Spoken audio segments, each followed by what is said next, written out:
השנה לא יחזר.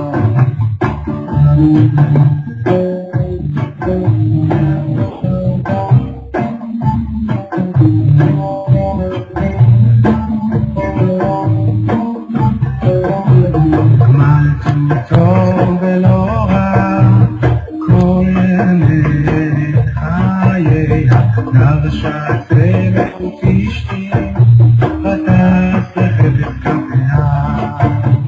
הייתה כל להיות סוחר, מרחקת בלחמה,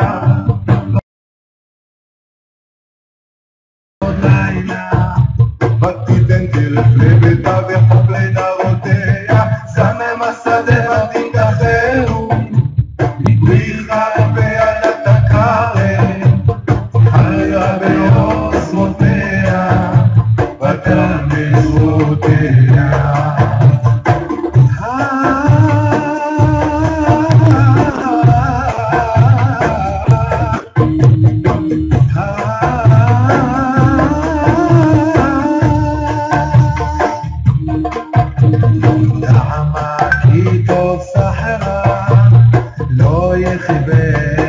בלילה לריידיה שילחה בקישו וחפיה תמחופה לך כפה פסליאני וידיה שילחה ליבוצים על לבית המשלב ככל בית על המושל מרמדים הסתלה שיש בה כמה לחדושה נודה בשעה עם בעלה בשפטונים עם זקניה וצריך נסה בתינוק בחתו נקדה דקלני עושה ואדם לחושה ותשחק ליום האחרון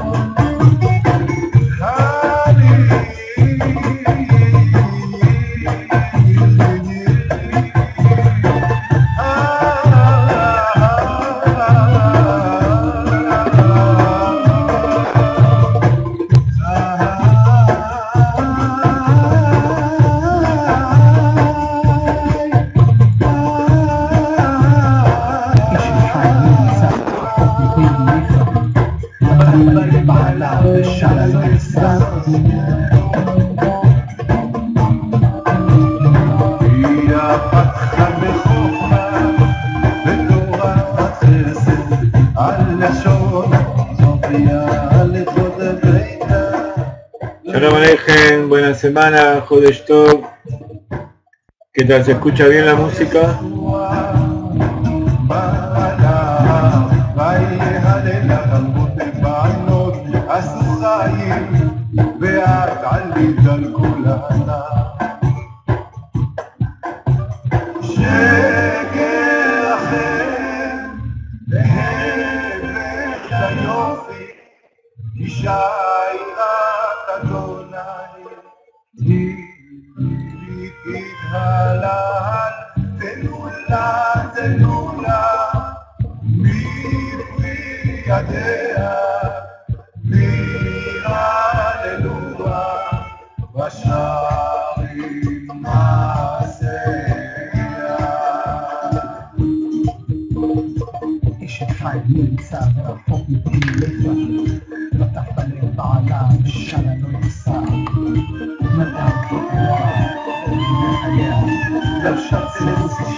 Shalom Alejem, ¿cómo están todos? Bienvenidos. Hoy vamos a continuar con la clase de Tanya, el capítulo 29. Estamos en un capítulo donde habla un tema bastante duro, que es qué pasa cuando la persona tiene un problema para hacer tefilá, para dedicarse a Dios, porque tiene el corazón insensible, tiene Timtum Alev. Entonces en los capítulos anteriores el Rebbe nos decía que tanto la depresión como el corazón duro, el corazón pesado para moverse,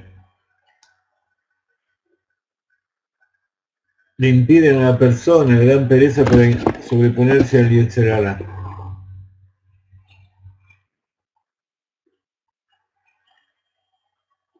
Entonces, en este capítulo,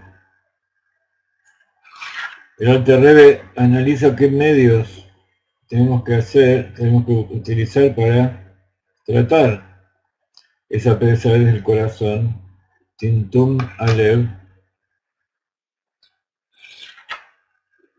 Y entonces, para poder entenderlo, entonces el Rebbe estuvo analizando hasta ahora qué significa, cuáles son las características.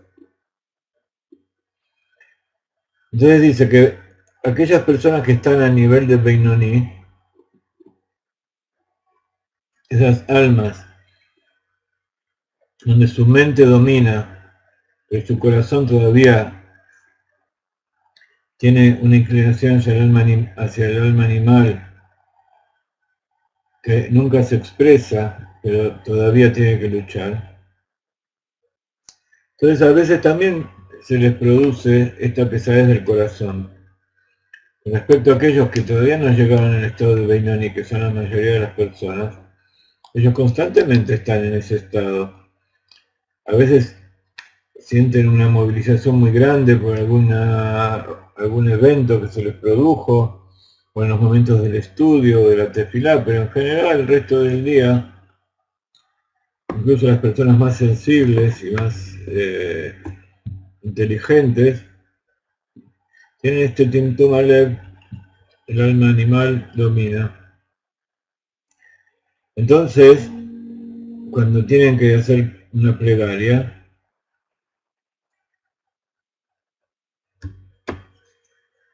les es dificultoso. Y también les es dificultoso otra cosa que tiene que hacer aquel que se supone que sirve a Dios y tiene cierto nivel, que es santificarse con las cosas permitidas. Entonces,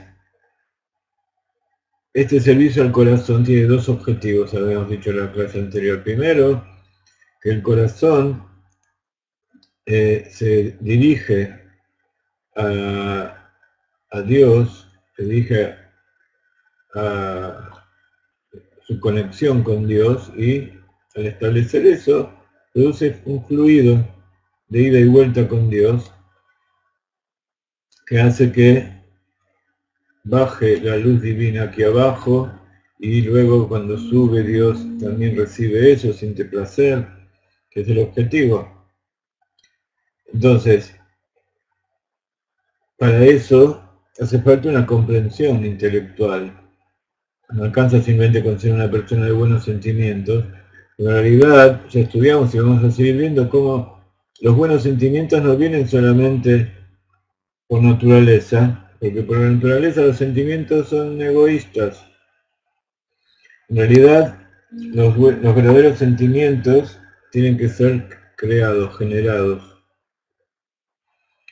Y eso, por eso está dicho que no hay Hasid, no hay un buen Hasid que sea idiota, que sea insensible, que no sea inteligente. Y por otro lado, esa plegaria es el mismo corazón.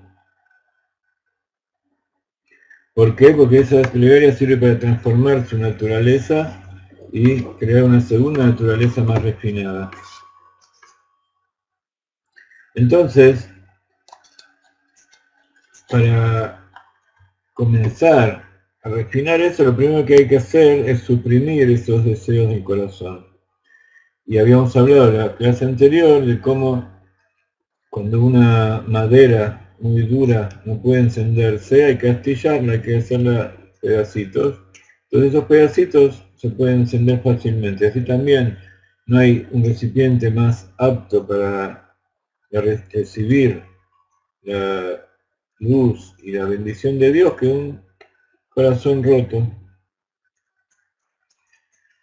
Entonces, en este capítulo, el Rebbe trae dos referencias al Zohar. Una que ya la estudiamos y otra que vamos a ver hoy.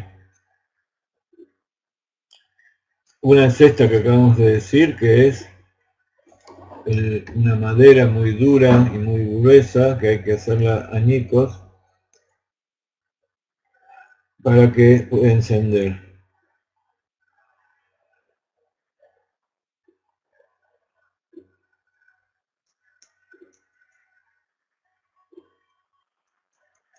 Cuando hablamos de un corazón muy entumecido, un corazón duro, como una madera dura, se refiere a que la luz del alma no puede penetrar en ese corazón.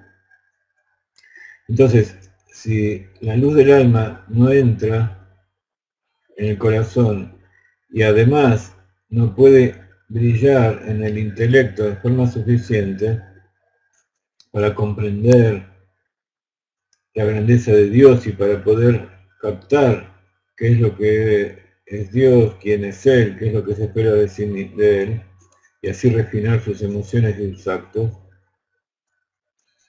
entonces no puede superar la naturaleza osca del corazón. Entonces acá plantea el Rebbe dos asuntos. Uno es la pesadez del corazón mismo. El corazón que es duro y que no deja sentir a la persona, no deja conectarse a la persona con el Dios único y con que no deja entrar la luz divina dentro suyo. O sea que está solamente conectado con las cosas materiales de este mundo. Pero por otro lado habla de la mente. Una mente que no es capaz de comprender, y entonces esa mente no puede influir sobre el corazón para que el corazón a su vez se desentume. O sea, ¿qué quiere decir astillar la madera? ¿Quién es el que astilla la madera? Es la mente. La mente, al estudiar, al comprender, al darse cuenta en que una situación se encuentra uno, es el que machaca en el corazón hasta que ese corazón se vuelve simple, humilde, se siente despreciable. Entonces, ¿qué es lo que siente despreciable? Aquello que lo molesta de conectarse con Dios, porque el alma divina, que es la que es la principal, no puede expresarse. Entonces, dice que este tipo de sensibilidad también afecta al Beinoní. Ahora, habíamos dicho que el Beinoní en su mente no tiene ningún problema.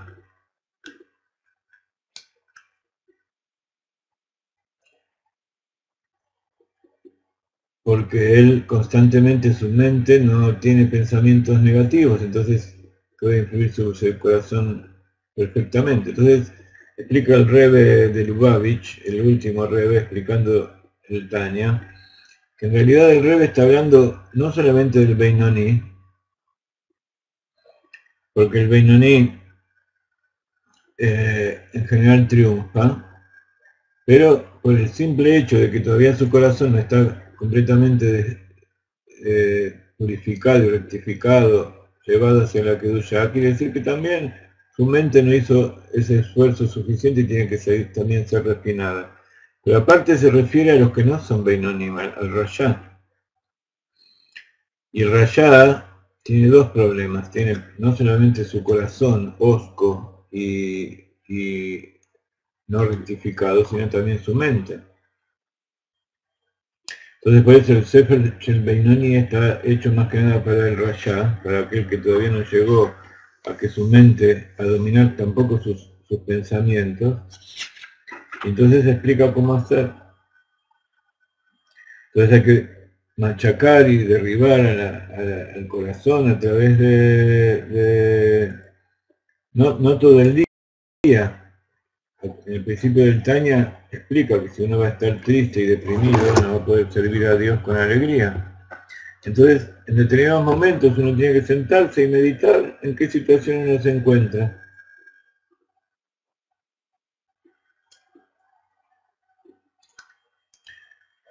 Entonces, hay una situación dada y el Rebbe explica que eso es a causa de la arrogancia de la clipá del alma animal, que está asentada en su corazón y que esa arrogancia hace que el alma animal se sienta superior al alma divina y de esa manera oculta la luz.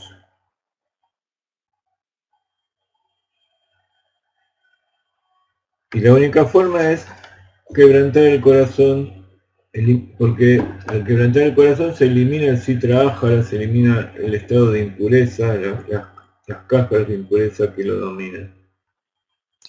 Entonces, trae una meditación muy interesante, y es que cuando nos levantamos en la mañana decimos Modé Ani Lefaneja, bendito Ani, yo te agradezco ante ti, Dios viviente y eterno, por haber devuelto el alma dentro de mí. Entonces si yo digo que devolvió el alma dentro de mí, quiere decir que ese mí, ¿quién soy yo? Soy el alma animal. Soy un cuerpo con un alma animal, y esa alma pura es puesta dentro mío. ¿A quién se refiere esto? Esto se refiere a los que todavía estamos en el estado de Rayá,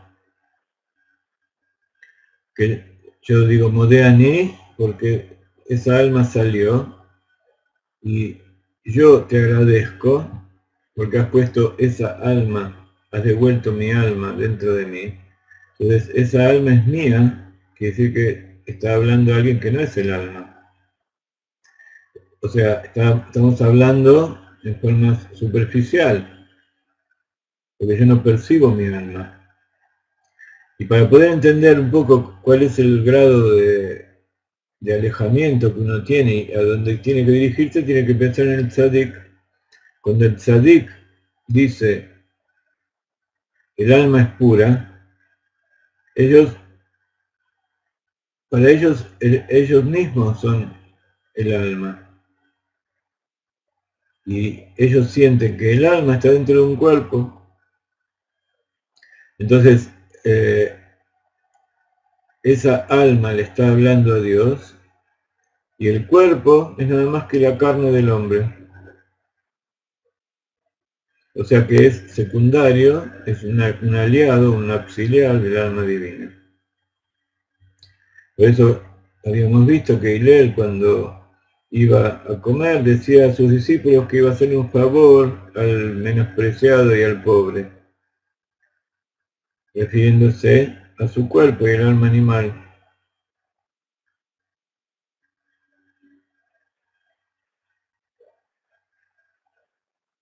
Pero el Beinoní y de ahí para abajo, para ellos, el hombre es el mismo, es el cuerpo y sus instintos, es el alma animal, el alma vitalizadora que da vida a todo su cuerpo.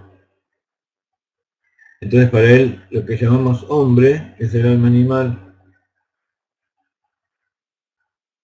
Entonces esto significa que hay un máximo distanciamiento del hombre con respecto a Dios, porque lo que lo impulsa es la pasión de su alma animal. Entonces por eso puede desear cosas prohibidas, contrarias a la voluntad de Dios. Pero el Beinoní en realidad no desea hacerlos en la práctica, y no los hace. Pero de todas maneras no son tan repulsivas esas cosas como lo son para los tzadikim. como estudiamos al principio. En la segunda clase de este capítulo 29 hablamos de la contaminación del cuerpo con los pecados juveniles, con lo que es la masturbación y todo ese tipo de cosas. Entonces, cuando él recuerda la contaminación de su alma y la mella que produjo en los mundos superiores, porque eso está por encima del tiempo, para nosotros pasó, pero allí arriba está presente todo lo que pasa. Allí arriba no hay pasado, presente ni futuro, está constantemente presente todo lo que hicimos, todo lo que hacemos, todo lo que vamos a hacer. Entonces es como si hubiera sido impurificado este mismísimo día.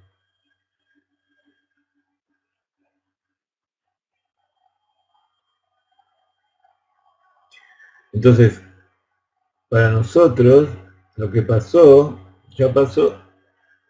Éramos inmaduros, no sabíamos lo que hacíamos, pero para lo alto en el cielo, todo eso es el mismo día, es hoy. Entonces por eso decíamos que siempre hay que estar arrepintiéndose todos los días, incluso de aquellas cosas que ya nos arrepentimos, hay que arrepentirnos todos los días porque mientras tengamos ese mismo deseo que tuvimos aquella vez, quiere decir que todavía nos parece algo agradable, algo que deseable. Y además, el arrepentimiento que tuvimos ayer no es el mismo que vamos a tener hoy. Necesitamos un arrepentimiento mayor, una mayor sinceridad. Entonces así vamos refinando y purificando distintos niveles del corazón y de la mente.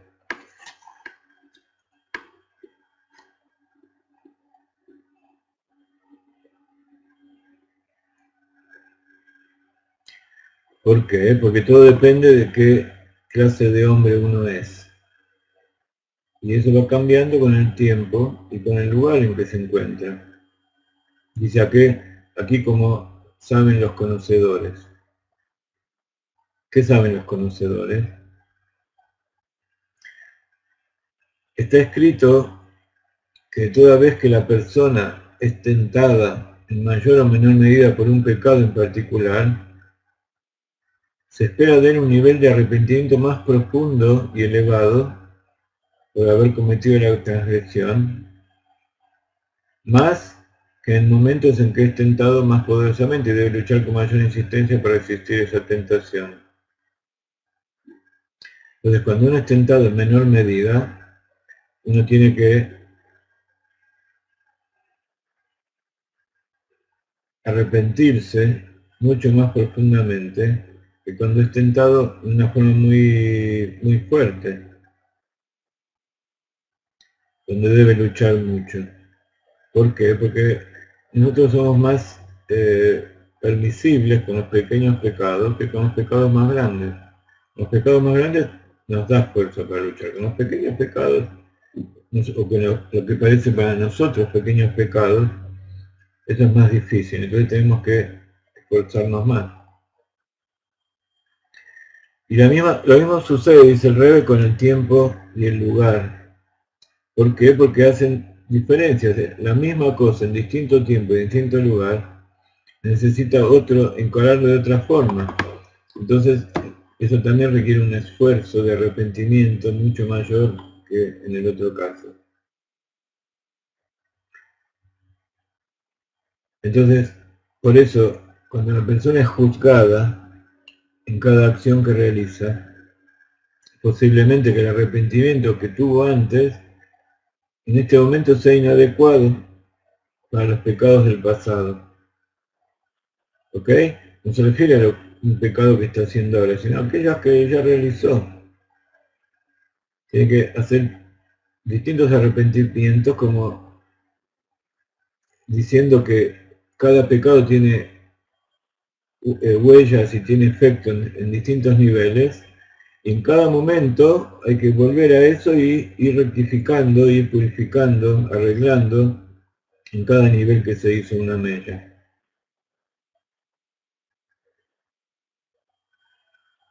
Por eso esta semana hablamos en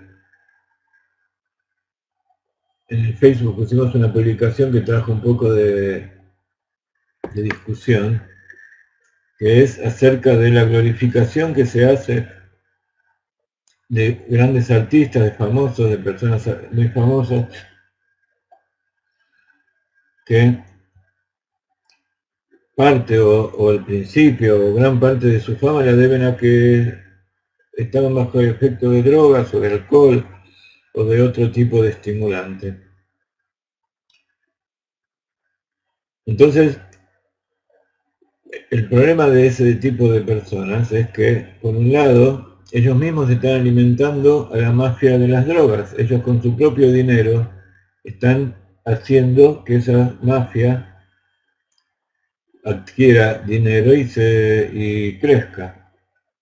Pero por otro lado, están creando todo un ambiente y dan un ejemplo a la gente que piensa que si se droga o realiza esas cosas, va a llegar a tener éxito como él, o va a ser un artista tan inspirado, va a ser un genio, etcétera, etcétera. Entonces, toda esa gente, y cuando hablamos hoy en día de grandes artistas a escala mundial, tiene influencia sobre cientos de millones de personas que posiblemente están frustradas por la vida que ellos tienen. Entonces dicen, bueno, perdido por perdido voy a hacer lo que sea para salir de este pozo en que me encuentro, y piensan que la salida que tuvo esta persona es la correcta. Pero la mayoría de la gente, como ella, pasó su juventud, se hizo grande, y cuando vio todos los problemas y la angustia y las enfermedades que le trajo su conducta que pasó, vieron que eso no compensa toda la fama y todo el mal que hicieron en toda la humanidad, entonces se arrepienten. Y empiezan a hacer obras de caridad y hacen fundaciones para ayudar a determinadas cosas, pero toda su vida no va a alcanzar para rectificar todo ese mal que hicieron.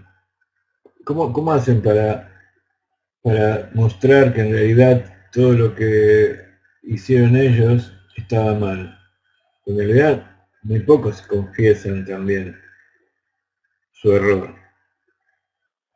Además de todos aquellos que están contentos de haber hecho eso. Entonces, hay toda una serie y eso hablando de forma física, de forma revelada, la infinita cantidad de niveles con que se afecta la actitud que tiene cada uno cuando tiene mayor o menor influencia. Cuanto más si pensamos en el mundo espiritual que no lo podemos ver, que no podemos conocer y no sabemos bien cuáles son los efectos que producen los mundos superiores. Entonces por eso, aquello mismo que uno hizo en otra época, tiene efectos en todas las épocas. Entonces por más que nos arrepentamos una vez y hagamos teshuvá y hagamos actos para rectificar aquello que hicimos, no nos va a alcanzar toda la vida y varias vidas posiblemente para compensar el daño que hemos hecho. Entonces todo esto son meditaciones que uno tiene que hacer en determinado momento del día, no todo el tiempo, no puede estar pensando esto todo el tiempo, sino que uno tiene que pensar en profundidad este tipo de cosas. Entonces el resto del día uno actúa inspirado por este pensamiento. Y entonces cuando va a juzgar qué es lo que hace y a qué se va a dedicar, entonces lo va a dedicar a las cosas, va a pensar en forma diferente.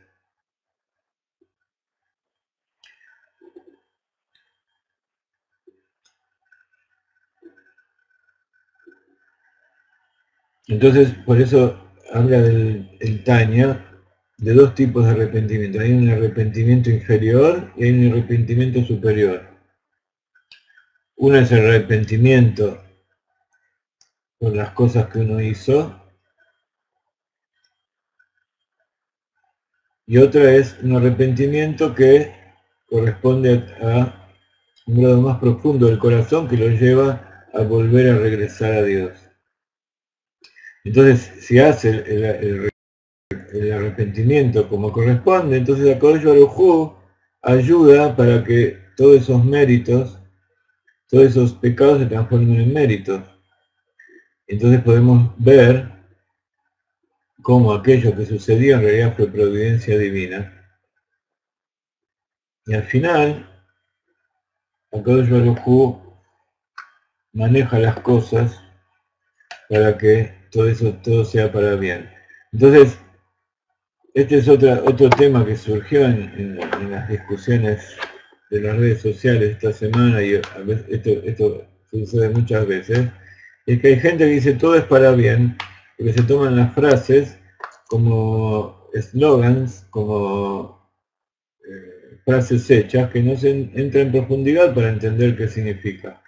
¿Qué significa todo es para bien? Quiere decir que yo puedo hacer lo que se me ocurra, porque igual HaKadosh Baruj Hu creó las cosas para que yo las utilice, entonces esto va a estar bien. No, todo es para bien. Y decir que en principio yo tengo que hacer lo que Dios me pidió que haga. Él me puso un alma animal y me puso pruebas para que yo me esfuerce y pueda superar todo eso. Entonces tengo que esforzarme, tengo que tratar de hacerlo. Hay veces que yo fallé, puse todo lo que pude y fallé y no pude dejar de caer en aquello que está prohibido. Bueno, entonces, si yo me esforcé y traté de no hacerlo, entonces HaKadosh Baruj Hu me va a dar la oportunidad para arrepentirme. Entonces cuando me arrepienta voy a ver que todo es para bien. Pero el proceso no es hacer lo que quieras porque todo es para bien. No funciona así la cosa.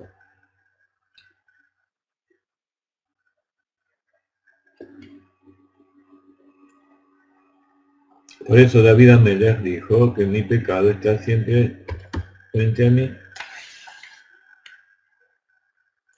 Quiere decir que constantemente, dicen los sabios, que cuando uno tiene que elegir un líder, un presidente, un rey, un ministro, ¿qué tipo de gente tengo que pedir? ¿Alguien que nunca pecó o alguien que pecó?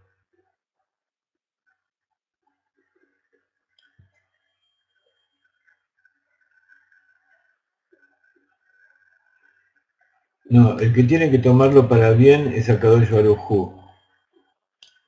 Lo que hay que tomar para bien es las pruebas que Dios me pone. A veces nosotros pensamos que hay algo malo que nos sucede, entonces si aceptamos y hacemos las cosas como para sobreponernos a eso que sucedió, entonces vamos a ver que eso fue para bien. O sea que son pruebas que Dios nos pone para que las superemos. Entonces, al superarlas o al tratar de superarlas, nuevamente, hay dos tipos de personas. Están los tzadikim y están los que no son tzadikim. Los tzadikim hacen todo bien, entonces ellos siempre superan las pruebas. Los que no somos tzadikim, no siempre superamos las pruebas. Y en mayor medida, la mayor parte de las pruebas no las podemos superar. Pero el hecho de esforzarnos, Dios lo toma para el mérito. Pero no quiere decir que si yo no lo hice, entonces me felicito. Yo tengo que tratar de tener éxito. Entonces, si yo no tuve éxito, digo, bueno, la próxima vez va a ser y me voy a esforzar más. Entonces, ese tipo de pensamiento, uno puede decir, todo es para bien. Pero con intención de superarlo. Con intención de que de entrada salga bien.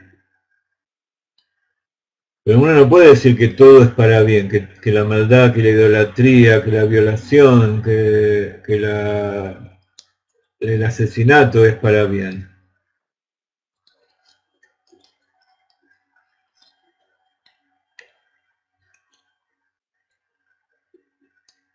¿Se entiende la diferencia? Todo lo que viene de Dios es para bien. Y por eso Dios nos enseñó que hay cosas que tenemos que rechazarlas y hay cosas que tenemos que hacerlas. Hay preceptos negativos y preceptos positivos. Para los judíos hay 365 preceptos negativos y 248 positivos. Quiere decir que hay más cosas que tenemos que rechazar que las que tenemos que aceptar, que hacer. En los Benei Noach es más todavía, hay 6 negativos y 1 positivo. Y el positivo, ¿cuál es? Que hay que poner jueces. ¿Para qué? Para juzgar todas aquellas cosas que son negativas.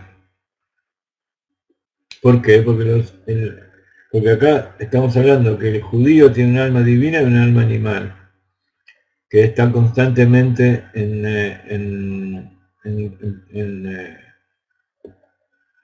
lucha, un impulso al bien y un impulso al mal.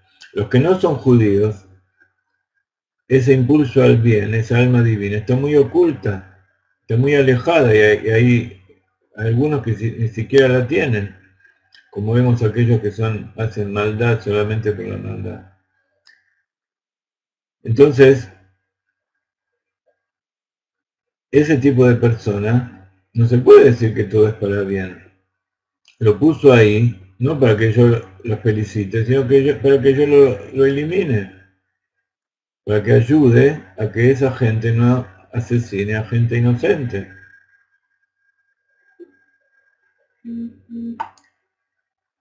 Ok. Entonces, llegamos a la tercera parte.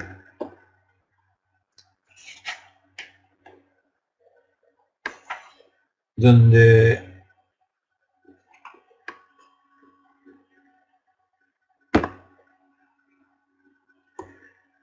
el Rebbe nos dice, vamos a retomar un poquito de la última parte de la clase anterior.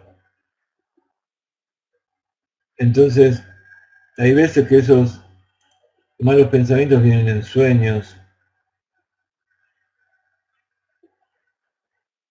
tanto los sueños cuando uno duerme, como los sueños como que uno tiene despiertos, sueños de grandeza o sueños de hacer proyectos para satisfacer al alma animal o al impulso del mal. Dice que para humillar su espíritu proceda considerando sus sueños, o sea, meditando en sus sueños. Cuando uno piensa en los sueños que tuvo, en su mayoría son vanidad y aflicción del espíritu, porque su alma no asciende a lo alto, al cielo, durante el sueño, como está escrito, ¿quién ascenderá a la montaña de Dios? Aquel que tiene manos limpias y un corazón puro. ¿Tenemos manos limpias y corazón puro?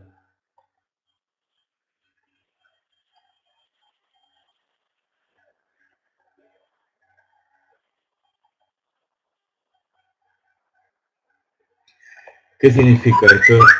Sabemos que cuando la persona duerme, su alma va al cielo a estudiar Torah. Entonces, ¿qué significa esto? ¿Quién ascenderá al cielo? Eso está escrito en el libro de Salmos, el Salmo 24, versos 3 y 4. Anoten, Salmo 24, capítulo 3 y 4. Lean ese verso y mediten.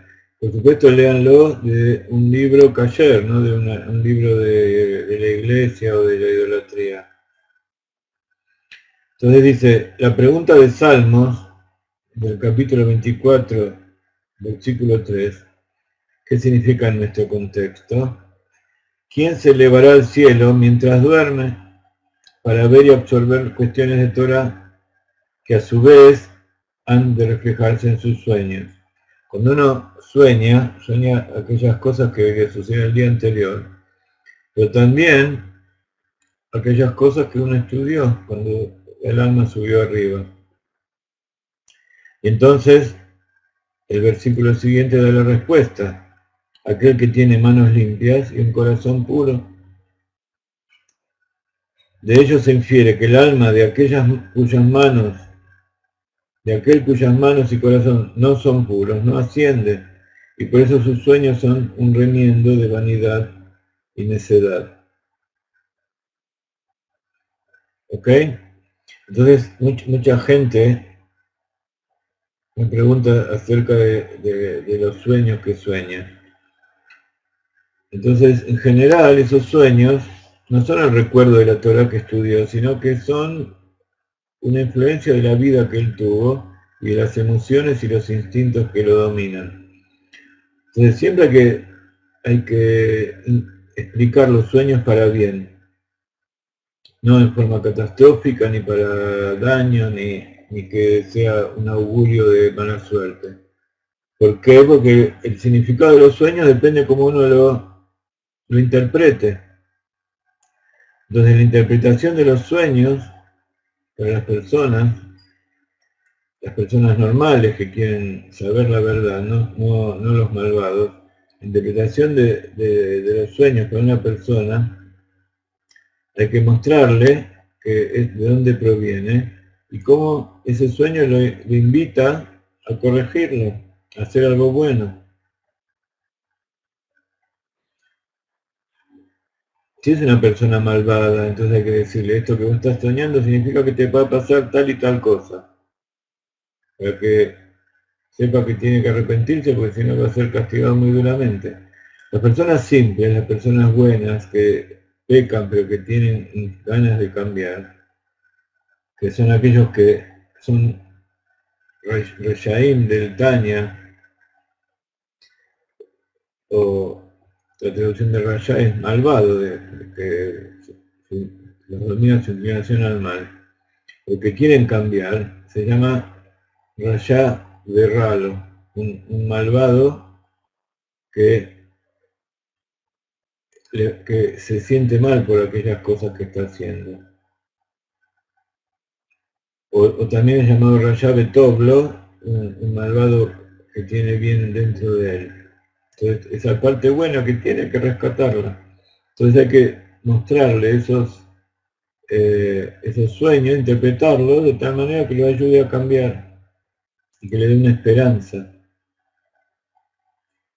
Entonces, aquellos cuyas manos y corazón no son puros, no ascienden, y por eso sus sueños son nada más que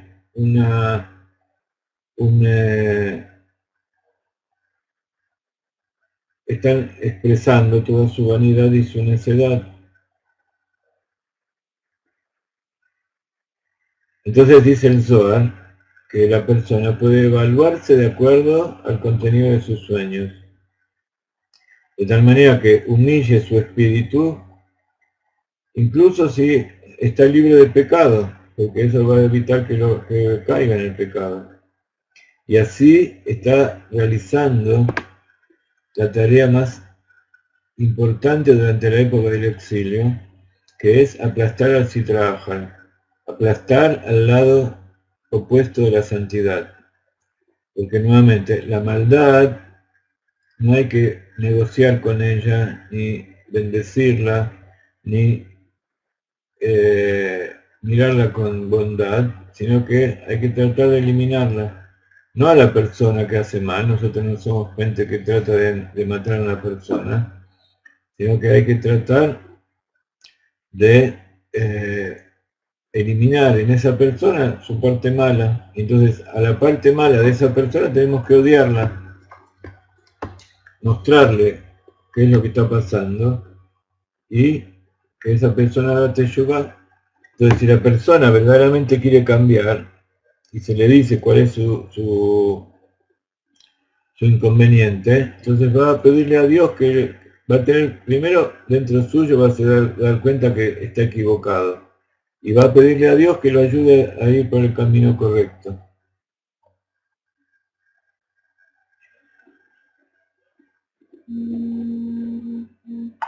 Entonces, todo esto son métodos que nos da el Admur Zaken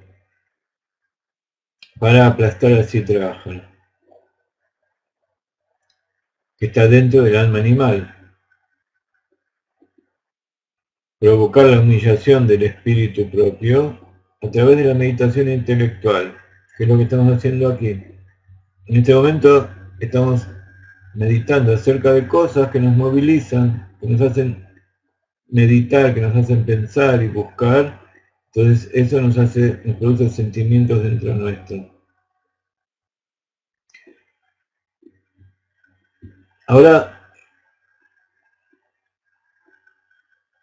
el Admira Zaken nos va a dar otro método que no es tan intelectual, pero de todas maneras es un acto consciente, que es que el Rebbe nos propone, para humillar el espíritu y eliminar la maldad del Sitrahara, las cáscaras de la impureza, bramar, gritar al propio impulso del mal, sin tener que entrar en todo este análisis acerca del nivel espiritual en que uno se encuentra. Entonces estos también son dos niveles para distintas personas. Hay personas que tienen capacidad intelectual para poder analizar y a través de ese análisis cambiar. Pero hay personas, o incluso la misma persona en distintos momentos, en que no está en condiciones de pensar y tiene que gritar. Entonces dice que también brame contra ella, contra el Sitrahara, con voz potente y furiosa, a fin de humillarla, como le indican nuestros sabios, que la persona siempre incite la ira del impulso del bien contra el impulso del mal, como está escrito, encolarizad y no pequéis. O sea, cuando uno piensa en la cólera es un pecado. Encolarizarse, pero encolarizarse por las cosas contra una persona o cuando la cólera viene del alma animal. Enojarse, tener ira. Pero cuando uno se encoleriza contra el alma animal, ¿quién es el que se está encolerizando? Está encolerizando el instinto del bien. Entonces la cólera, el instinto del bien, es un enojo de Kedushá. Me estoy enojando contra la maldad. Y es lícito enojarse contra la maldad. El judío no es como esos meditadores hindúes o como quieren aparentar los curas que dicen que aman a todo el mundo y por dentro tienen sus conflictos que los hacen odiar. El judío sabe que es un ser humano, sabe que tiene sus lados buenos y sus lados malos, y entonces tiene que dirigir ese impulso que lo lleva a encolerizarse, pero no desde lo profundo de su corazón, sino en la mente. Tener un pensamiento que diga, ¿cómo puede ser esto así? No lo soporto, no puede ser. Entonces cuando uno se encoleriza desde la mente, entonces se dirige hacia el alma animal. ¿Qué quiere decir desde la mente? Que no es algo irracional. Uno entiende por qué, y sabe por qué, y sabe cuáles son las consecuencias de esa maldad. Entonces quiere evitar esa maldad. Entonces se encoleriza.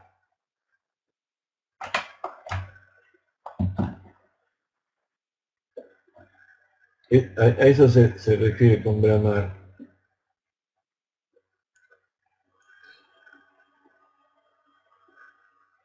Entonces,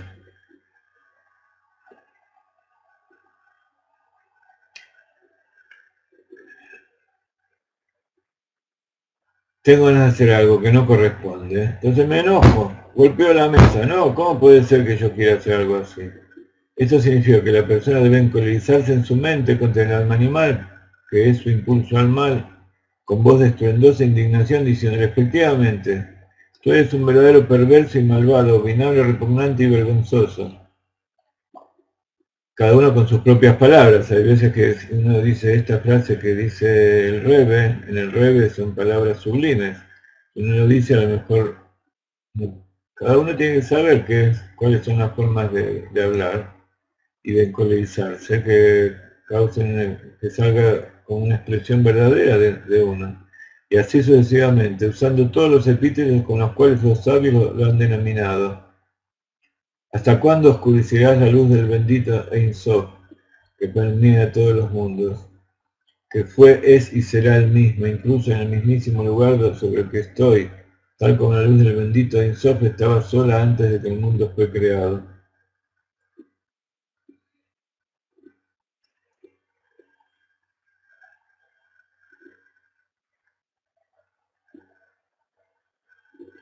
Todas estas son expresiones del profeta Malachi. Sin cambio alguno, como está escrito, yo, Dios, no he cambiado, porque Él trasciende el tiempo.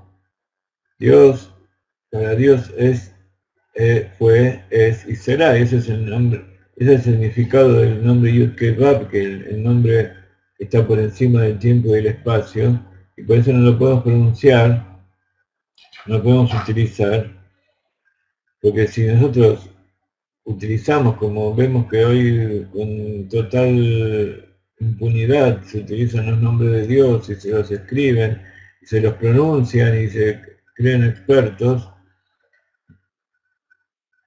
acá está hablando específicamente del nombre Yud-Kei-Vav, que es el que trasciende el tiempo, pero en general todos los nombres de Dios, incluso los 72 nombres de Dios, ninguno se puede pronunciar, y menos si es una persona que no está rectificada, que no es un tzadik, porque él está utilizando una fuerza como una ametralladora que no la sabe usar y que dispara y no solamente puede matar a todo lo que está alrededor, sino que se puede matar a sí mismo. O es tan ignorante que está utilizando una ametralladora que no tiene balas, entonces está diciendo palabras vanas que no tiene ningún, que todo es imaginación lo que está diciendo.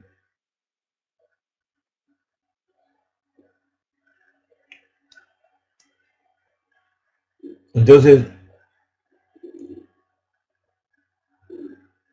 pero tú, repulsivo, etcétera, etcétera, hablando del alma animal, niegas la verdad que es tan visible que todo es realmente como nada en su presencia, una verdad tan aparente como para ser visible al ojo. O sea que uno puede verlo, pero está tan oculta la luz del alma que, a pesar de que lo pueda ver con su propio ojo, no lo ve. De esta manera, ayudará a su alma divina, iluminando sus ojos para percibir la verdad de la unidad de la luz infinita del Ein Sof, como si fuera con la vista física, y no meramente mediante la percepción menor de la audición y la comprensión. Cuando uno habla de Jochma, se refiere a la vista, porque ver es la prueba más grande que hay de aquello que uno va a afirmar. Por eso la presencia de Dios se la define como luz, que es algo que se ve. En cambio, cuando uno habla para entender quién es Dios y qué es la divinidad, que tiene que ver con Binah, se refiere a escuchar. Cuando uno escucha puede entender, pero en realidad capta lo que entendió. No es que vio exactamente de qué se trata, sino que tiene que utilizar su mente para entender lo que le están diciendo. Le están explicando cómo es algo. Cuando uno lo ve no tienen que explicarle, él lo está viendo con sus propios ojos. El motivo de que humillar el espíritu de la Sitraja es efectivo para aplastarla es que en verdad en la Sitraja no hay sustancia alguna. ¿Por qué la maldad lo único que se puede hacer es alejarla? Porque en realidad si uno habla con la maldad, está hablando con nada. Está demostrando que no entiende qué significa la maldad y la oscuridad. Por eso se la compara a la oscuridad, que no tiene sustancia alguna y es automáticamente suprimida con la presencia de la luz. Esa oscuridad, comparada con la maldad, se refiere a la oscuridad que viene después de la luz. La maldad que viene después de la creación, porque Olam, mundo, los mundos, cuando fueron creados a través del ocultamiento. Entonces, ¿qué es ocultamiento? Oscuridad. el ocultamiento de la luz, que es oscuridad. Entonces, esta oscuridad, que es el ocultamiento de la luz, es comparada con la maldad. Por eso en los mundos inferiores, de Briá para abajo, es donde empieza la maldad, donde hay verdadero ocultamiento. ¿Qué es la maldad? La negación de la verdad, la negación de que Dios es uno y que todo lo que existe es Dios. Pero como todo es Dios y todo es luz, entonces la maldad y la oscuridad es mentira. Es una creación de la mente de los seres creados, porque Dios les produjo ocultamiento. Y ese es el origen del pecado de Etzadat. Antes de que el hombre peque, no existía la maldad, no existía el ocultamiento. Existía un ocultamiento en el sentido de la creación de los mundos, pero donde Dios se revelaba en cada uno de los niveles. Entonces no había una verdadera maldad, una verdadera oscuridad, sino que eran simplemente recipientes que creaba Dios para su creación. Pero cuando el hombre confundió los recipientes con Dios, cuando él confundió y pensó que él podía decidir algo diferente a lo que Dios había dicho, entonces eso significa que ese ocultamiento dejó de ser un recipiente para la revelación de la luz infinita y se convirtió en un recipiente para ocultar la luz infinita, para ocultar a Dios. Entonces, como todo eso es, ¿por qué es el pecado del Etzadat, el árbol del entendimiento, del conocimiento, del bien y del mal? Porque el hombre interpretó que había bien y mal. Entonces, a partir de ese momento, Dios, como le dio libre albedrío, dijo, bueno, vos dijiste que hay mal, vos dijiste que hay algo diferente a mí, bueno, que así sea. Pues nada más que una licencia que se le dio al hombre, como el director de una obra de teatro le da un papel a una persona y esa persona actúa como si él fuera ese personaje. Todo el tiempo que el actor sabe que él es un actor y que lo que está haciendo es una actuación, entonces la persona, él tiene dominio sobre ese personaje que está haciendo. Pero si en determinado momento él se olvida que es un actor y ese personaje que está actuando piensa que en verdad es él, piensa que en una obra donde hay una persona que lo apunta con un revólver, en verdad lo va a matar, entonces ahí es el espíritu de locura, Ruach Shtut, el espíritu de locura de la persona. Entonces, de repente todos los actores lo rodean y dicen, no, pará, es mentira, ¿no te das cuenta que es una obra de teatro? ¿Te volviste loco? Entonces viene el director y entonces dice, bueno, este hombre hay que sacarlo y poner otro actor. Este actor no sirve más porque no se da cuenta que todo esto es una actuación, nada más que es un divertimento para divertir a Dios y para divertir a la audiencia, para incluso divertirse a sí mismo. Pero cuando la persona piensa que esa oscuridad existe de verdad, entonces eso es cuando la transforma en el Sitra Ahara. Por eso está dicho que toda la maldad y todo el Sitra Ahara proviene de la mente del hombre. ¿Ok? Entonces, el ocultamiento que puso Dios en el mundo, lo puso para crear distintos niveles donde Él pueda revelarse. Por eso dice, y me harán un santuario y yo moraré dentro de ustedes. Tanto en el santuario se va a revelar Dios como dentro del corazón de la persona. El corazón de la persona es un santuario. ¿Qué quiere decir entonces en este contexto un santuario? Un lugar que demuestra que en realidad todo esto que nosotros vivimos tenemos que actuarlo. Tenemos que respetar el libreto de la obra. de saber que nosotros estamos nada más que actuando. Si nosotros no actuamos como dice el libreto, arruinamos toda la obra. Entonces el director entra y dice, wow, apaguen las luces, eliminen todo, ya que no sirve más la obra. O paren todo y empecemos de vuelta. Esta es una parábola muy exacta de todo lo que pasó durante todas las generaciones.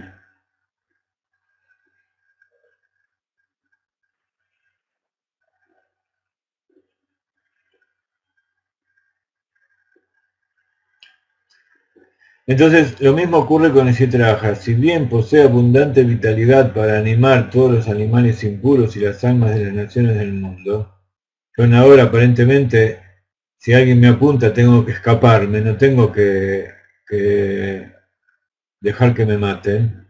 Tengo que saber que es toda una actuación. Y también el alma animal del judío, que ha sido explicado, esta vitalidad no es propia, Dios libre, sino que proviene del plano de la santidad. Hay una diferencia entre el alma animal, el alma vital del judío y del no judío. El alma animal del judío también proviene del alma divina. O sea, se refiere a esos recipientes creados antes del pecado de Adán Rishon, donde esos recipientes servían para revelar. Es como el tzadik, que su cuerpo, que está vivo, que es de carne y hueso, y tiene un corazón que bombea sangre, todo eso está sublimado y es utilizado para Dios. Pero del momento que uno de los músculos, uno de los pensamientos, una de las emociones se desvía y es utilizada para algo que no sea la santidad, entonces eso es ocultamiento y Sitra Ahra y es parte del alma animal, que no es dedicada a Dios, como ha sido explicado previamente. Por eso el Rab explicó hace poco que en el futuro, cuando venga Akadosh Baruj Hu con su Mashiach y se revele cuál es la verdad de todo lo que pasó, se va a demostrar que en realidad todo lo que aparentemente fueron pecados de los judíos, en realidad no fueron pecados. Todo eso lo vamos a esperar que Dios nos venga a revelar. Pero por ahora tenemos que cumplir con el libreto que nos están pidiendo. Por eso se anula totalmente en presencia de la santidad, como la luz elimina la oscuridad, tal como la oscuridad se anula en presencia de la luz física. Hay una luz que es anterior, hay una oscuridad que es anterior a la luz, pero que es una oscuridad respecto a nosotros. Todo aquello que está por encima de nuestro entendimiento, todo aquello que es el origen de la luz que crea los mundos, para nosotros es oscuridad, porque es completamente incognoscible, no la podemos captar de ninguna manera, entonces todo lo que no se puede captar para nosotros es oscuridad. Por eso les dice, la luz que viene, dice Shlomo Amelech, que hay una ventaja de la inteligencia que viene de la inteligencia sobre la estupidez o sobre el pensamiento vano, como la luz que viene de la oscuridad. Por un lado, entonces este verso se puede interpretar de dos maneras. ¿Qué es la luz que viene de la oscuridad? Es la luz que surge después que hubo oscuridad. Pero es la oscuridad de este mundo, que es ocultamiento, que cuando viene la luz, entonces de repente se ve, como la luz que se prende en el escenario cuando empieza la función. Pero hay otra luz, hay otra oscuridad que es anterior, que es de donde viene, que es la otra interpretación de la luz que viene de la oscuridad. En hebreo, está escrito de tal manera que se puede interpretar de las dos formas. Or, min, ahosher, está escrito. Min quiere decir de, pero también se interpreta como que es sobre. La luz sobre la oscuridad es esa luz que está por encima de la oscuridad y la elimina. Pero también min quiere decir que viene de. Entonces es la luz que viene de la oscuridad, que viene de la esencia infinita. Ya he explicado muchas veces lo que es luz y esencia. Esencia es la fuente de la luz. Y la fuente de la luz es oscuridad. Porque la luz es para iluminar para afuera. Es como el habla respecto al pensamiento. El pensamiento es algo que está adentro, que no ilumina. Yo con mi pensamiento no puedo explicarles algo a ustedes. Si yo me quedo callado y pienso, puedo pensar las cosas más sublimes. Pero para ustedes no significa nada, es oscuridad. Recién es luz cuando yo hablo. Por eso explicar también se dice iluminar, clarificar. Entonces, cuando lo que yo digo viene de lo que yo pienso, y de lo que yo siento, de lo que yo soy, de la esencia de mí, entonces es una luz que ilumina. Pero si alguien me pide que yo diga algo, o lo que yo explico no se entiende, quiere decir que hay oscuridad, hay restricción en lo que yo estoy explicando. Entonces esa restricción, o eso que yo estoy diciendo que ustedes no pueden entender, es la oscuridad que viene después de la luz, una oscuridad que tapa la luz.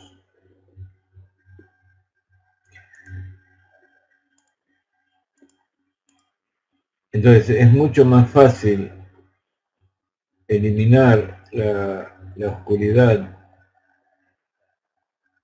que oculta la luz que conocer la esencia del origen de la luz.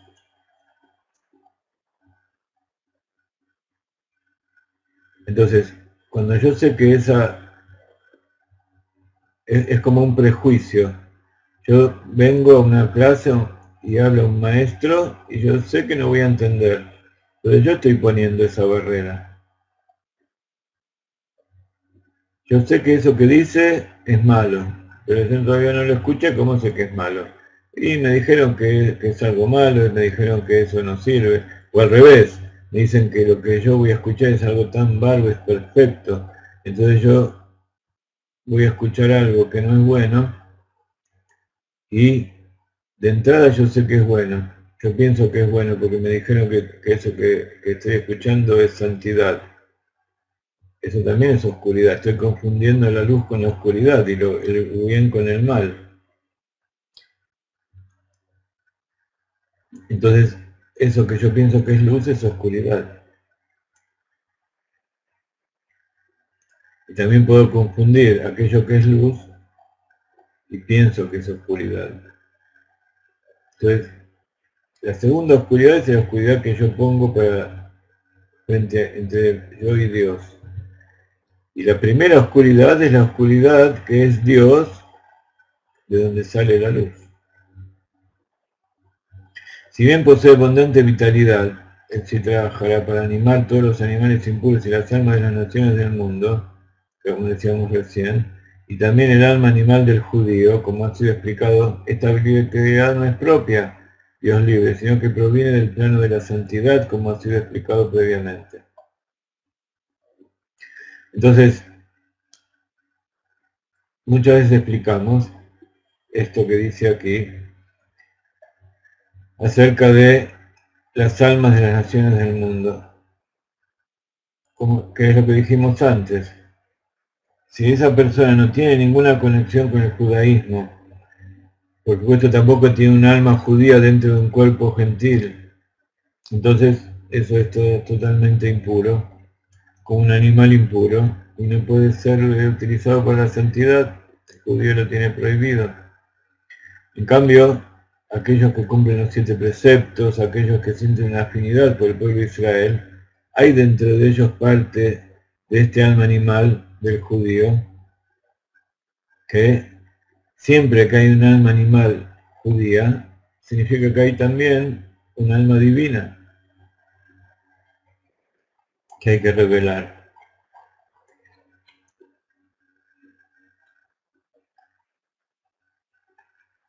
Entonces, esta vitalidad no es propia, esta vitalidad que viene de la impureza, Dios libre, sino que proviene del plano de la santidad. Vamos a leer de nuevo. Lo mismo ocurre con la Sitra Ahara. Si bien posee abundante vitalidad, o sea, esta vitalidad del Sitra Ahara proviene de que todo lo que existe tiene que tener cierta vitalidad, tiene que tener algo que le va a existir. Pero esta vitalidad que tiene el alma animal es como la vitalidad del parásito, que no es que él generó su propia vitalidad, sino que absorbe esa vitalidad de la santidad, como ha sido explicado. O sea, viene de los pecados de la gente buena, como hoy, por ejemplo, es todos los malvados hoy que se alimentan. Hoy hablábamos de la mafia de las drogas. La mafia de la droga es completamente impura, es maldad pura. ¿Pero de qué se alimenta? De las partes flacas de esas personas que no tienen intención de hacer mal, pero que su instinto los lleva a hacer cosas malas, como drogarse y tratar de utilizar métodos impropios para ser feliz. Entonces, esas mafias se aprovechan de los pecados de la gente buena. Por eso se anula totalmente presencia de la santidad. Apenas hay un poco de justicia y apenas hay un poco de verdad, enseguida se dan cuenta, porque no sé si escucharon al Chapo Guzmán y a toda esta gente que dice, no, yo en realidad lo hago porque así es beneficio a la gente. Claro, por un lado están aquellos que se aprovechan de la gente para ganar dinero y para tener todo su poder. Entonces vienen del otro lado, dicen yo los voy a salvar. Y para salvar, ¿qué hacen? Hacen lo mismo. Entonces la gente buena, por un lado, alimenta al poder que los domina, ya sea que estén en el gobierno o estén en distintos niveles de poder, o que estén del otro lado, del lado de la delincuencia. Ambas maldades se alimentan de la gente buena. Y entonces acá se ve, si no existiera la santidad, de cual alimentarse, entonces no podría existir la maldad. La mafia y toda la maldad se basa en que hay gente que trabaja y que genera cosas buenas. Entonces se agarran esas cosas buenas que hicieron otros y las utilizan para el mal. Se aprovechan de esa gente. Entonces, una vez que la gente, que los pueblos se dan cuenta dónde está la maldad, entonces eso se anula. Ustedes vieron que es muy difícil todo este proceso. No es fácil, porque la gente que gobierna y quiere hacer las cosas bien, va de acuerdo con la justicia, con un juicio, con todo un proceso. Y tiene que luchar contra las armas innobles que utilizan los mafiosos, de los dos lados. Por eso es tan difícil, es tan fácil hacer la maldad y es tan difícil comportarse como corresponde. Pero una vez que se descubre cuál es la verdad, se anula en presencia de la santidad, tal como la oscuridad se anula en presencia de la luz física. Su poder radica solo en el hecho de que con respecto a la santidad del alma divina del hombre, Dios le ha dado a la Sita-Raja licencia y capacidad de alzarse contra ella, como el alma divina, para que el hombre se estimule a superarla y humillarla por medio de la humillación y la sumisión del espíritu. Entonces, eso es lo que tenemos que humillar, no a nosotros como seres buenos, sino tenemos que humillar aquello que nos impide ser buenos, y por ser aborrecido y despreciado a sus propios ojos, con lo que humilla la Sita-Raja y la aborrece. Aborrezco esas cosas malas que yo hago, y que yo sé que me cuesta desprenderme de ellas. Entonces, las aborrezco y posiblemente las siga haciendo, pero a medida que vaya avanzando, a medida que las voy aborreciendo más, cada vez las voy haciendo en menor medida y voy eliminando determinadas cosas. El estímulo del hombre aquí abajo para aplastar la Sita-Raja produce un estímulo en lo alto para cumplir lo que está escrito. De allí yo te derribaré, dice Dios. Entonces un pequeño esfuerzo que hacemos aquí abajo, Hashem nos ayuda en gran medida. Una pequeña medida de tzedaká, una pequeña moneda, un pequeño aporte que nosotros damos de tzedaká, el Kadosh Baruj Hu nos envía gran cantidad de abundancia. Eso significa que Él la priva de su dominio y poder. O sea, nosotros no tenemos capacidad para eliminarla. Pero que si nosotros luchamos, es como el bebé que le dice que está está sufriendo y él no sabe cómo curarse, pero él grita, le pide, grita y su madre viene y lo ayuda y lo cura. Retira de ella la fuerza y autoridad que le había sido concedida para alzarse contra la luz de la santidad del alma divina. Dios está esperando que nosotros le pidamos, que gritemos, y Él nos salva. Entonces automáticamente es anulada y eliminada, tal como la oscuridad es anulada por la luz física.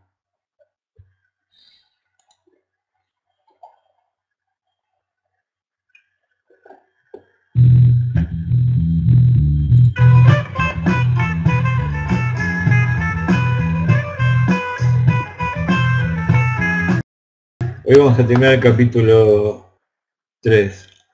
Nos queda esto.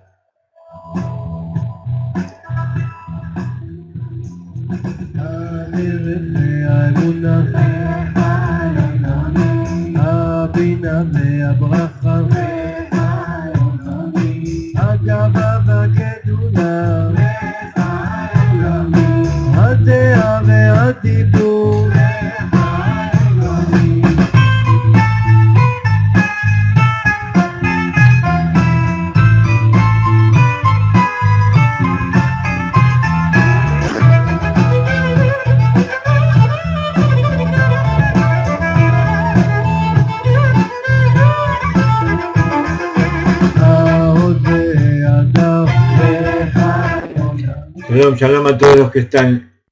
15 minutos terminamos la clase. Quiero terminar el capítulo hoy.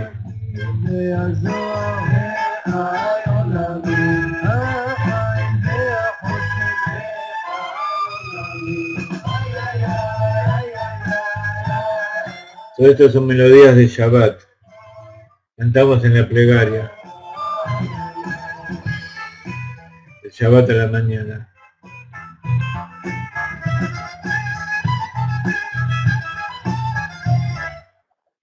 התכס והתורה, האיכות והיראה, הכתר והכבוד,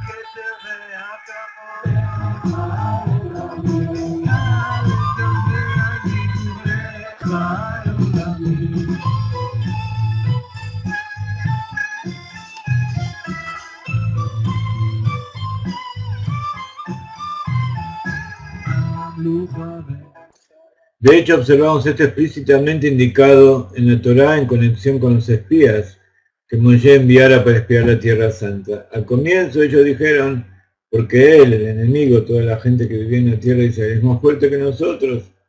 E interpretando la palabra mimenu, que nosotros, los sabios han dicho, no leas nosotros, mi menú, sino que él. Mi menú con U es nosotros, y mi menú con O que es él.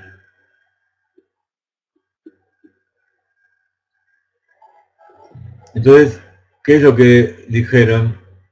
Es más fuerte que Dios, son más fuertes que Akadosh Baruj Hu. ¿Qué quiere decir? Ellos no sabían quién era Dios, eran tzadikim, pero no tenían fe en la habilidad de Dios para conducirlos a la Tierra Santa. Pero luego se retractaron cuando Dios le dijo, bueno, entonces no van a entrar a la Tierra y todas las generaciones van a morir, y tus hijos que vos pensabas que iban a morir aquí, entonces ellos van a entrar a la Tierra, y por eso, por este pecado, tuvieron 40 años en el desierto, en vez de entrar directamente después de salir de Egipto. Después se retractaron y dijeron, no, nosotros gustosos subiremos a conquistar la Tierra Santa. Pero ellos le dijo, no, ya veo que la mentalidad de ustedes no está refinada, van a tener que, discúlpenme, en la próxima reencarnación, mientras tanto, sus hijos van a entrar a la Tierra con una mentalidad de Beulá, de redención, no mentalidad de esclavos. Ustedes, por más que se arrepintieron, ya veo que no tienen, que dentro de la Tierra van a seguir buscando problemas. ¿Qué era? Dicen los sabios, está explicado en Hasidut, ¿cuál era el problema de esta gente? Ellos vivían en el desierto, con las nubes de gloria, con el agua, con el man, no tenían que preocuparse por las cosas materiales, tenían un santuario donde Dios se les revelaba. ¿Para qué tenían que ir a la tierra de Israel a cultivar, a preocuparse por las cosas materiales, a ganar el pan con el sudor de la frente? Entonces ellos aparentemente, vemos aquí otro tipo de Sitra Ahara, que no es el Sitra Ahara de las cosas materiales, sino que es el Sitra Ahara de lo espiritual. Eso también se ve mucho en las religiones de hoy en día.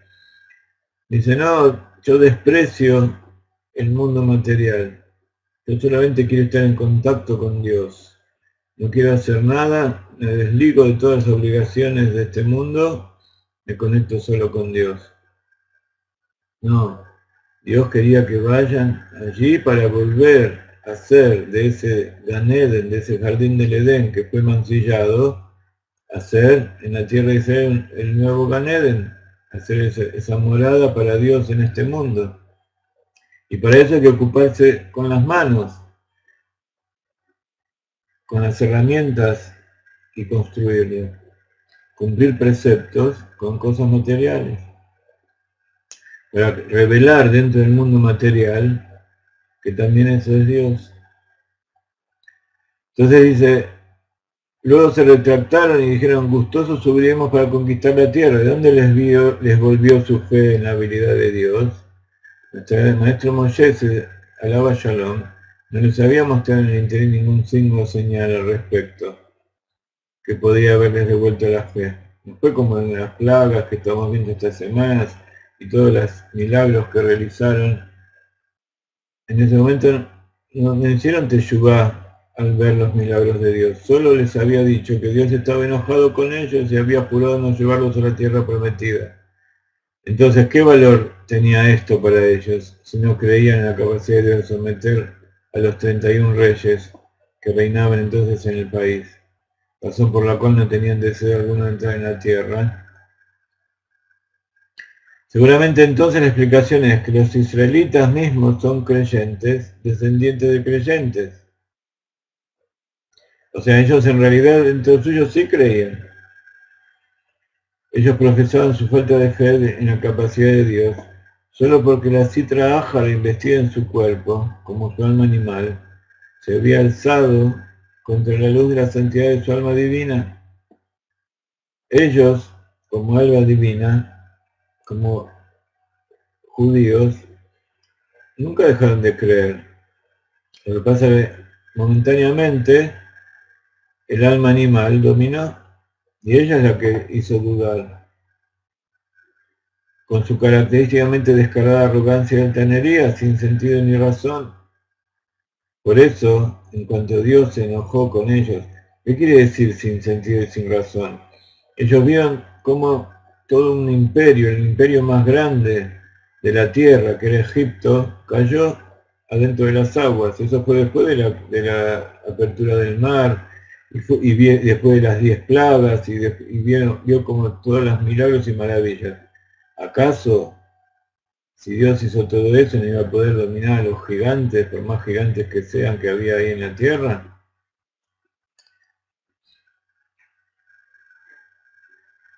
¿Cómo podían pensar que no iban a hacer eso? Pero, ¿qué pasa?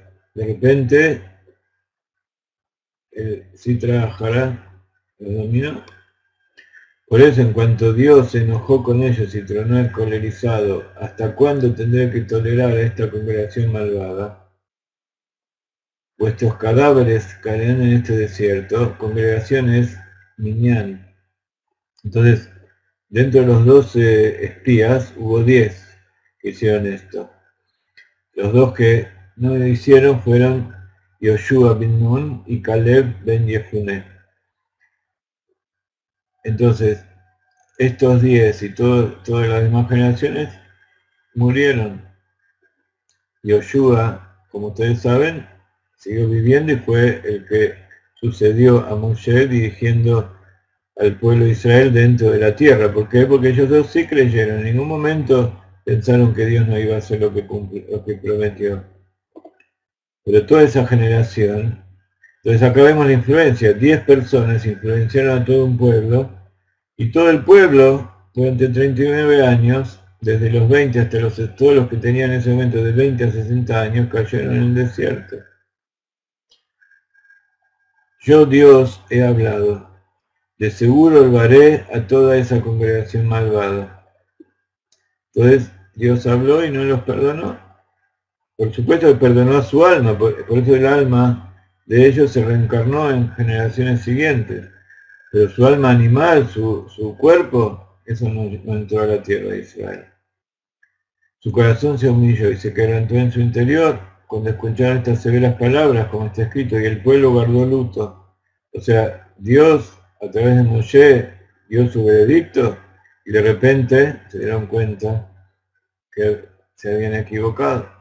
En consecuencia, así Sitra se derrumbó de su posición de dominio, de su altanería y su arrogancia. Los israelitas por sí mismos habían tenido fe en Dios en todo momento. ¿Ok? Y acá viene la segunda cita del Zohar, o la tercera cita del Zohar que decíamos al principio, que tiene que ver con una historia muy conocida.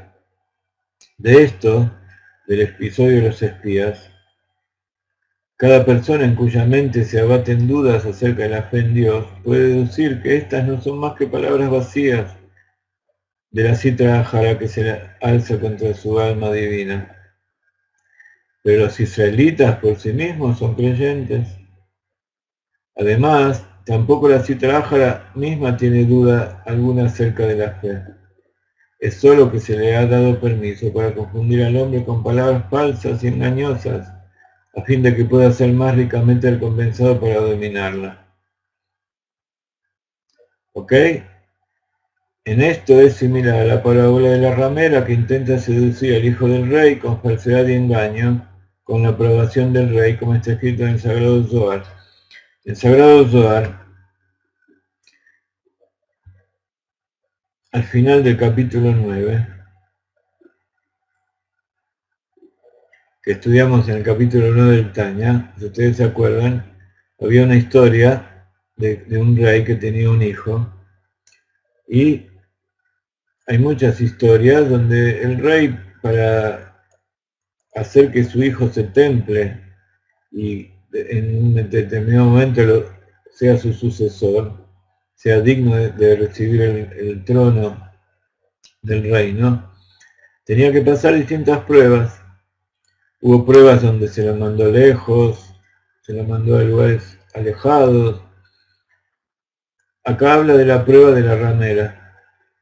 el rey contrató una ramera que, como toda sirviente, siervo del rey, era fiel al rey. Entonces ella le fue encomendado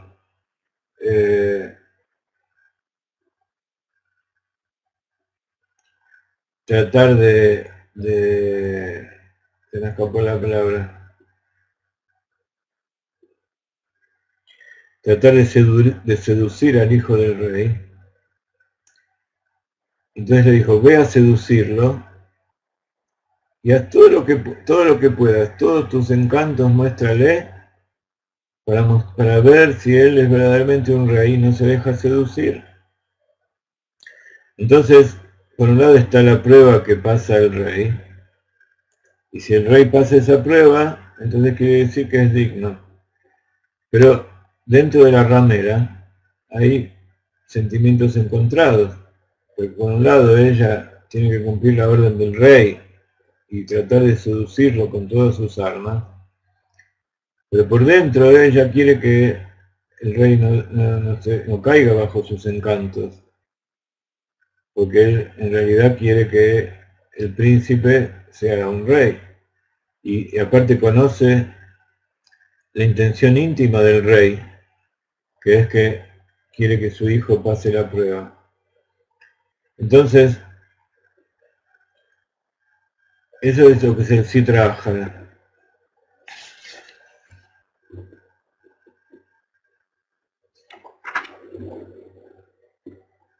Pero todavía esto no nos convence mucho de cómo puede ser que Akadosh Baruj Hu nos mande un Sitra Ahara tan fuerte que no podamos vencer.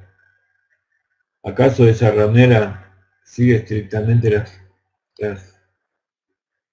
las órdenes del rey? Porque si la ramera en su interior en realidad quiere que triunfe el príncipe, ese mismo sentimiento va a hacer que el príncipe triunfe. ¿Qué es lo que pasa? El Rebbe de Lubavitch, el Rebbe Menachem Mendel, explica esta parábola del Zohar que trae el Admon Zaken, el primer Rebbe de Chabad, y dice: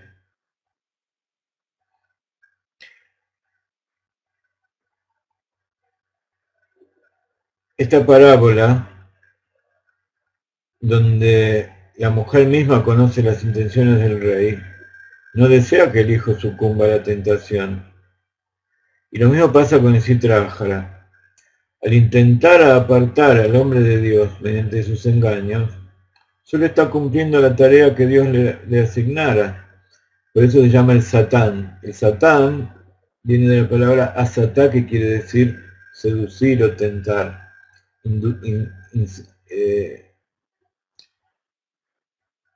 Entonces, en realidad es un ángel que manda a Kadosh Baruj Hu y que nosotros tenemos que odiar, pero tenemos que odiar su intención. Si nosotros nos hacemos amigos de él y decimos gracias por venir a tentarnos, que nosotros no queremos hacer nada, el mismo Satán se pone contento dentro suyo. Es nada más que un ángel que Dios manda, como mandó a esa ramera para que se sobreponga el rey, el hijo del rey. Entonces, solo está cumpliendo la tarea que Dios le dio, deseando en realidad que el hombre resista para que con ello gane su mayor recompensa. Ahora bien, dice el Rebbe, y ahora viene esta interpretación del Zohar, que es típicamente una interpretación hasídica, y que tiene que ver especialmente para nuestra época, que es la época del Mashiach, la época en que ya se está viendo que en realidad que la oscuridad no existe, que es simplemente una ramera que está trabajando para Dios. Dice, ahora bien, esto es cierto únicamente con la clipa espiritual, que es la fuente del alma animal. ¿sí? El alma animal es espiritual. Su origen es espiritual. Y el alma animal se inviste dentro de la sangre, dentro del cuerpo, para darle vida. Entonces el cuerpo sigue el impulso del alma animal. El alma animal y el impulso al mal, tal como está investido dentro del hombre, son verdaderamente malos. Y su objetivo inequívoco es seducir al hombre para que haga el mal. Entonces, está por un lado el alma animal espiritual, que es ese ángel que Dios manda, que es el Satán. Pero cuando eso se inviste dentro del cuerpo, esa oscuridad se inviste dentro de la oscuridad del cuerpo, o sea que el recipiente, que en vez de estar lleno de luz, está lleno de oscuridad, entonces eso es una Sitra Jara puro, que no tiene nada de bueno dentro de sí. Entonces, en el contexto de la parábola, esto podría describirse de la siguiente manera. La prostituta, a quien el rey encomendara originalmente la misión, contrata a su vez a una segunda prostituta. Ella es tan buena que no quiere hacerlo, entonces tiene que contratar a otra. ¿Por qué? Posiblemente porque el príncipe ya sabe que es una prostituta amiga del rey, entonces no le cree, ya sabe lo que está pasando. Entonces ella va y como parte de su tarea para que en verdad sea llevada a cabo la orden del rey, ella contrata a una segunda prostituta. Y esta segunda prostituta contrata a una tercera prostituta. Entonces, el que ejecuta realmente la misión, él sí está verdaderamente alejado del rey. Y la intención original se pierde. Y finalmente el príncipe es acosado por una prostituta que tiene en mente sus propias intenciones, no las intenciones del rey, mientras que intenta seducir al príncipe. De todos modos, entonces vemos cómo uno se pregunta, ¿cómo puede ser que esta gente que asesina, eso es Dios que los está mandando? No, eso es ya algo que está completamente alejado de Dios. Ya no existe nada de divinidad dentro de eso. Y es nada más que el hombre sin ninguna alma divina que está haciendo estragos. Está cumpliendo sus propias intenciones, no hay nada de divino dentro de ello. Y a eso nos referimos a lo que dijimos al principio. No tenemos que amar a todos como dicen los cristianos, amarás al prójimo y toman como prójimo a todos. No todos son el prójimo. No tenemos que amar a todos como amamos a nosotros mismos. Tenemos que diferenciar, tenemos que saber quién merece el amor y quién no merece el amor. Aquel que viene a apuntarme viene con un cuchillo a clavármelo, no tenemos que quedarnos así y por no matar, porque es un prójimo, dejar que nos mate. O dejar que mate al contrario. No, la Torá dice, si ves, incluso si es un judío, que a alguien que va corriendo con un cuchillo o con un arma o lo que sea, a otro para matarlo, tenés que vos dispararle primero a ese que persigue. Es una orden de la Torá, ¿no? Incluso tampoco es una interpretación de los sabios. Está escrito específicamente en la Torá.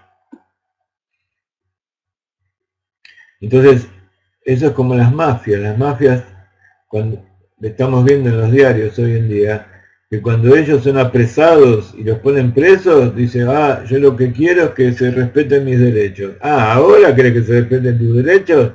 Y los derechos de toda la gente que vos mataste y que vos te aprovechaste de ellos, ¿ahora querés que se respeten tus derechos? Está bien, vamos a respetar tus derechos, pero tus derechos de tener un juicio y ser castigado.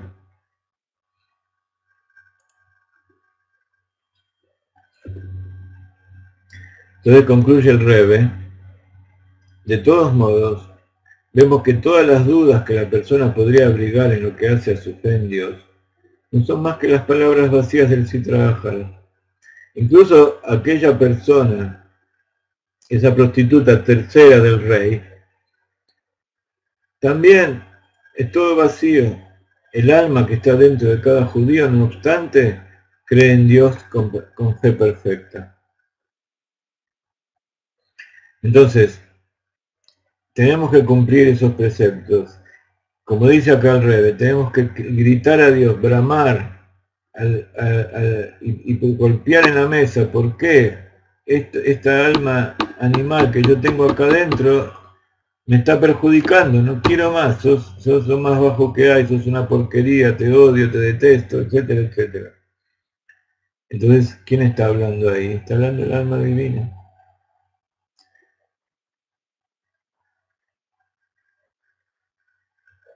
¿Ok? Y hoy podemos ver esto en forma revelada en todo el mundo. Todos los diarios nos están mostrando esto. Y el que tiene el conocimiento, el que se acercó a la Torá, el que se acercó al Hasidut, puede comprender estas cosas en forma muy fácil y sabe cómo tiene que elegir. Y no se deja llevar por los cantos de sirena de los malvados que andan por ahí. ¿Por qué? Porque ¿cómo sabe uno quién tiene razón y quién no tiene razón? Uno ve los resultados. Como dijo el rey, lo principal es la acción. Vos podés prometer todo lo que quieras, pero si no se cumplió lo que vos dijiste y al final se notó que lo que vos dijiste no tenías ninguna intención de hacerlo, era simplemente para aprovecharse de la gente, entonces me doy cuenta que sos un malvado. Pudiste haberte equivocado, yo lo comprendo. Puede ser que la empresa que te propusiste demasiado para tus fuerzas, yo lo comprendo. A lo mejor no cumpliste en 100% todo lo que quisiste, yo lo comprendo. Pero si te enriqueciste con aquellos que vos dijiste que ibas a ayudar y prometiste descaradamente y ni siquiera te ocupaste en tratar de que eso se produzca, y contrataste gente específicamente mafiosa y degenerada, que sabías que te iban a ayudar en tus bajos instintos y ellos mismos iban a impedir que se produzca. Entonces, ¿cuánto hay que hacer? Vemos hoy en día que están atacando y matando a gente inocente en todos estos países árabes. Y son los mismos árabes, los mismos musulmanes. Son países árabes, no todos son árabes, pero todos son musulmanes. Y están asesinando a su propia gente. ¿Qué es lo que quieren ellos? Quieren que la gente de esos países huya en masa. ¿Y a dónde va a ir? Van a esos países de Europa, de América, de Asia, de Australia, para que se expanda el dominio musulmán. Entonces es tanta la gente buena que se va huyendo de la muerte, como aquellos que los están matando, están contribuyendo a la misma guerra, la guerra del dominio y de la ocupación. Incluso ya ni siguen el Corán. Ellos dicen que siguen el Corán, pero en realidad ni siquiera siguen el Corán. Los mismos musulmanes dicen que ellos son. Pero de todas maneras, por omisión y por falta de acción, los mismos musulmanes los están ayudando a ellos. Entonces, por un lado está la ocupación pacífica de los países, y por otro lado está toda esa gente que se infiltra para llegar a esos lugares, a esos países que con pasaporte no hubieran entrado nunca. Entonces, después que se instalan millones y millones de personas en esos países, empiezan ellos mismos a incitarlos a la violencia. Entonces, esta gente dice, tenemos que usar las mujeres tenemos que usar nuestra propia ropa, tenemos que tener nuestros propios lugares para rezar, tenemos que ocupar las calles y hacer mezquitas por todos lados, y tenemos que buscar hacer misionerismo y hacer que todo el mundo respete el Corán, y poco a poco se van formando comunidades enteras que los políticos al principio quieren mostrar su demagogia y dicen, no, hay que recibir a todos los refugiados porque nosotros somos buenos, somos democráticos. Después, cuando hay millones de esas personas, hay políticos que se usufructan y obtienen poder porque son votados por esta gente. Toda Europa está en este caso, hasta Escandinavia, en Suecia y Noruega, ya son países musulmanes, tanto por los musulmanes que viven como por la gente que vive ahí, los socialistas que los están manejando, quieren que vengan más árabes y se están cavando su propia tumba. Entonces,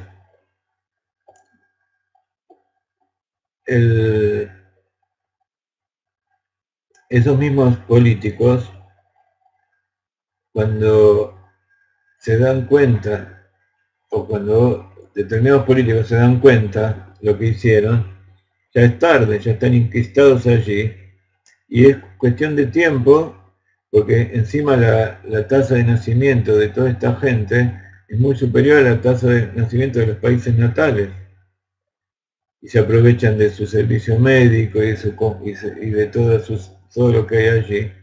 Y es algo que estamos viendo en los diarios y ya el Rebbe lo vio hace muchos años, lo estamos diciendo también hace mucho, y entonces se nos trata de racistas y de discriminatorios, etcétera, etcétera, pero es cuestión de vida o muerte. Entonces Israel tiene que dar el ejemplo. Y en este momento Israel está dando un ejemplo bastante flojo de todo esto, porque dentro de Israel mismo hay casi 2 millones de musulmanes que se están aprovechando de toda la bondad que hay, y que son los mismos árabes y musulmanes que hay en los países de alrededor. Los países de alrededor viven empobrecidos y sin ningún derecho. Dentro de nuestro país tienen todos los derechos y todos los beneficios. Y dentro de esa misma gente están cultivándose, no solamente en Gaza y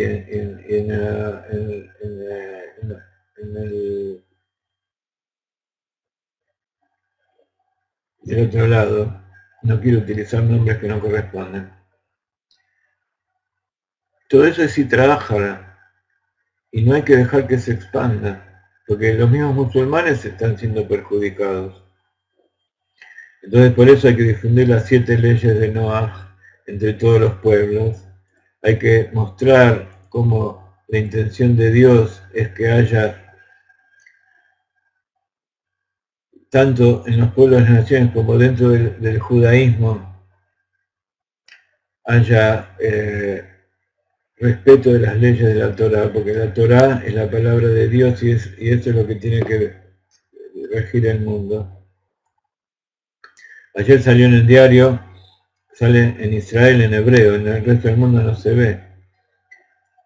Los ultraizquierdistas, hay gente de izquierda que judía, israelíes, que forman parte de los partidos árabes. Dentro del mismo Israel, dentro del Parlamento de Israel, hay árabes que están a favor de los terroristas. Y el mismo Estado de Israel permite que exista eso. No solamente permite, sino que hay muchos judíos que son parte de esos partidos, que son los más antisemitas, los más anti-Torá y los más anti-integralidad de la tierra de Israel.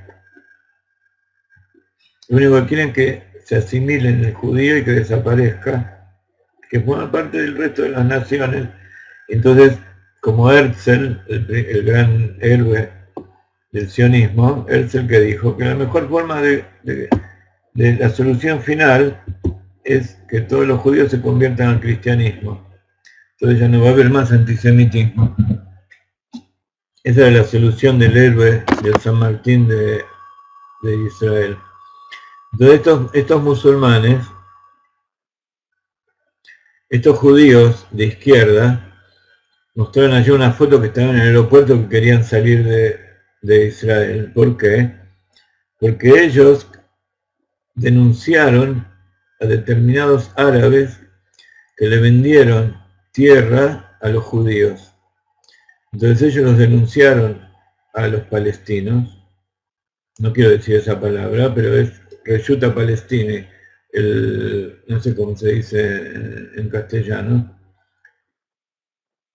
lo que está en Cisjordania. Entonces algunos de allí le vendieron tierras a los judíos. Entonces estos los denunciaron a sus propios, a los de Hamas y a todos los terroristas los agarraron, los mataron, los torturaron. Entonces les hicieron juicio y ahora se querían escapar. Pero acá los agarró la policía y ahora los metieron presos y los van a juzgar por haberlos denunciado e incitar para que los maten. Entonces el Sitra Achra está muy enquistado. Pero por otro lado, está lleno de judíos que no saben que son judíos y que nacieron de mujeres violadas o mujeres que fueron raptadas y que hoy viven dentro de los países árabes y también viven dentro del cristianismo. Hay muchísimos judíos, hay muchísimas personas que tienen un alma judía en su interior y ni ellas mismas lo saben, porque les fue ocultado de dónde vinieron y fueron lavadas su cabeza. Entonces, todo eso tenemos que hacer tefilá y tenemos que hacer mucha teshuvá para que venga el Mashiach ahora, difundir todo esto, para que venga el Mashiach ahora y el Mashiach solamente puede solucionar este asunto, porque acá yo lo mandó para eso. Entonces, que venga Mashiach ya, y que tenemos que gritarle a Dios y tenemos que difundir por todos lados, sin miedo, con valentía, como estamos haciendo de aquí desde la tierra de Israel, y pronto vamos a salir y vamos a viajar por distintos países, si Dios quiere, para difundir cómo es la rectificación del Estado de Israel, cómo tiene que ser el reino de Israel, difundir los 7 preceptos en todas las naciones, y todos ustedes allí donde se encuentran tienen que hacerlo de la mejor manera. Entonces, nos despedimos, nos sacamos un poco lo que teníamos dentro de nuestro corazón y que nos produce tanta impotencia ver tanta destrucción y tanta muerte inútil. Simplemente mostrando cómo en la Torá está todo escrito y que no hay nada nuevo bajo el sol. Y que todo lo nuevo de la Torá, que está por encima del sol, esa oscuridad de donde viene la luz, se va a revelar pronto con la llegada del Mashiach, pronto en nuestros días, amén. Queremos darle una bendición muy grande a nuestro querido amigo Jacob David, que nació su hijo, esta semana es el Brit Milá, estamos todos invitados, y dentro de poco, dentro de unas horas, está la clase de él, mañana también está la clase. Queremos que compren los cuadernillos y las joyas y todo lo que tengamos para ofrecer, y eso va a ser una ayuda. Y hay que decir Teilim por Yosef Bat Ben Yochebed, que está en terapia intensiva. Yosef Ben Yochebed Miriam, digan Teilim todos, para que tenga refuah shlema, que tengan bendición de la tierra de Israel. Shabbat Shalom a todos ustedes.